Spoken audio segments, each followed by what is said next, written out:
All right, so we're going to split this into a couple ones real short. I wanted to kind of accent the fact that I'm evaluating is important, okay? So I'm constantly evaluating where the dog's at. Right now, Buddy's maturity is at a very keen level. He has a lot of pieces of the puzzle that are kind of all flailing out there in the wind, okay? So I've got to pull them together and get them to be tight and get them to be concrete. This is where it's a little tough for me because I do have a tendency to kind of spread myself out as far as what I've taught the dog. So this dog has all kinds of little things that he's learned. Yep, couché. Good. Nabu. Yes, good. Change of position. I've got him starting in the back. I want to teach him to go indirect reward, so he goes away from me for his reward. I showed you that with I was actioning that last video with a little cone. He doesn't really understand the concept of that. Couché. Good. But he has all these things. He's got food drive. He has all the markers have been in place. One of the things I'm doing right now is I'm re-accenting the clicker because remember, once we have a tool, we have it in our toolbox, we can always bring it back in. So right now, I've been using that clicker, and I just misplaced it. Good. So I'm bringing back in the sound, and I'm going back to my conditioning on the clicker so that he reaffirms this. Now, he got this started as a puppy, but we haven't used it in a long time. So I will bring this back in, and I will charge that marker again. Yes, good. And get him, charge it again and get him familiar with that clicker because it's going to be a tool that I bring back into my routine all the time. You always wanted to use this to have more clarity in the work. Timing is really nice with a clicker, but I can't use it all the time because I have to handle a lot of different equipment, so I wouldn't do that. But in a general sense, I want this in my toolbox, okay? Just like I want my markers in my toolbox of yes, good, no, okay? Very important.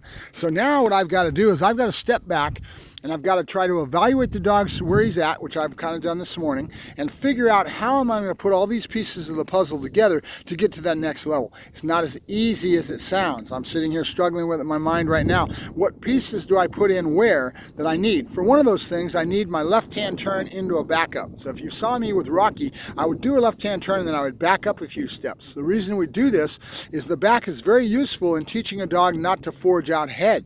And if I do a lot of left-hand turns and right away into a backing up on the left-hand turn with the back, the dog always learns not to forge forward. And a lot of the things that I'll do with my toy type of routine, with my toys, the tug or the balls, is to push him back and to ground him so he doesn't forge forward. A very natural, instinctive thing for a dog to want to creep forward. And if you do that in your work, couché, you're going to end up with a dog that is constantly out of place, and you want him to be more of in a perfect posture if you're going to be going towards sport and that kind of thing. I try to get perfect, but I'm not as good as some of these trainers that really good.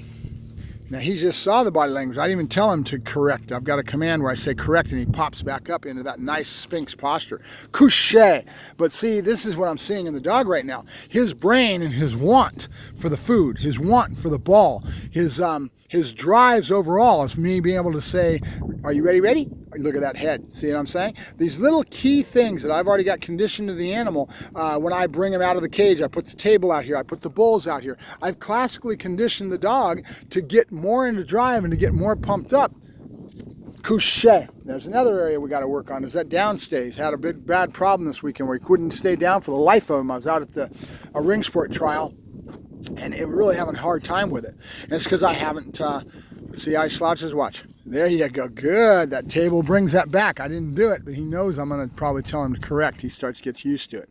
So I need to take all these little pieces of the puzzle and figure out what I'm going to build first and what order I'm going to do it so that I pull everything together in the proper format. It's not as easy as it sounds because every dog is different. Every situation is different, and I may be in different moods or whatever it may be doing. Correct. Couché. Correct. Good. Good. Yes. Good boy. Good. So what I'm seeing is a very strong conditioning that's already there, that I've already built. Where he's at right now is really perfect, to be honest with you. I've got a lot of work to do to get to that next level that I want to get in perfection and maturity that's got to come together with it. But he's really looking good. I'm happy. I'm a happy boy, huh? Yeah, he's going to do good. Couché. Good, buddy. See, I always wants to go to the ground and look for food. That's going to have to be corrected. I'm going to have to use punishers for that one and timing and really make sure I nip that out of the bud to get his head to not go to the ground so much. Buddy, good boy. Good, buddy. And he's a good striking young man, aren't you? Good looking boy, aren't you? Yeah, you are. Yeah, you are, buddy. Good, buddy. Yes, good boy. See how he gets a lot of intent, and that shows you how well that works when the dog's name preparatory to a command, because it teaches the dog to pay attention and right away head to the ground. This is something I'm going to have to work out, where he's got his head right away going to the ground when I give him a little bit of a, so he's what they call checking out. That could be a really bad problem. So I want to start wanting to solve that problem and not let the dog check out. That's going to take some work, because Buddy's a strong little boy. Huh, Buddy? Couche. Good, good. Aussie. Nope. Good. Notice how the no marker went right in there. And that's where he's at. He's basically, you always hear that little term, lights on, nobody's home. Well, Buddy's got the lights on and he's definitely home. Buddy, couche. Good. Dabu, dabu. Buddy, dabu. Nope. Now I used luring on that one. You couldn't see my hand, but I was enticing him to step up. But I condition that a different way. I like David Croyer's method, and he uses his foot, puts his foot out and kind of taps it up, and it seems to be working pretty well for me. I've never used it as much as I have this dog, and then now I've got one more trick to add to my tool bag, right? As many tricks as you can get, that means you can do different things with different dogs depending on the dog. Buddy, couche. Good, nice, hinge back down. Buddy, Aussie, and that was caused by the table itself, because he doesn't want to forge forward, he's in the table. Couche. That's what I need to work on. So I need to pull some of this together, and I can't really stop and show you how I'm doing it when I'm sitting here trying to film with the camera in my hand. So I've got to figure out how I can get some people up here to film me, because I've got a bunch of stuff to be able to show you as we bring this together. Couche, correct. Good. Notice I popped right up. Good. From that slouch. I call it a attention, basically. It's like saying attention. Same kind of thing.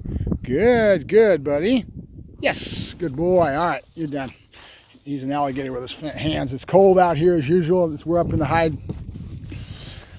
desert, and it gets cold up here. It's been a learning experience for me to deal with this environment.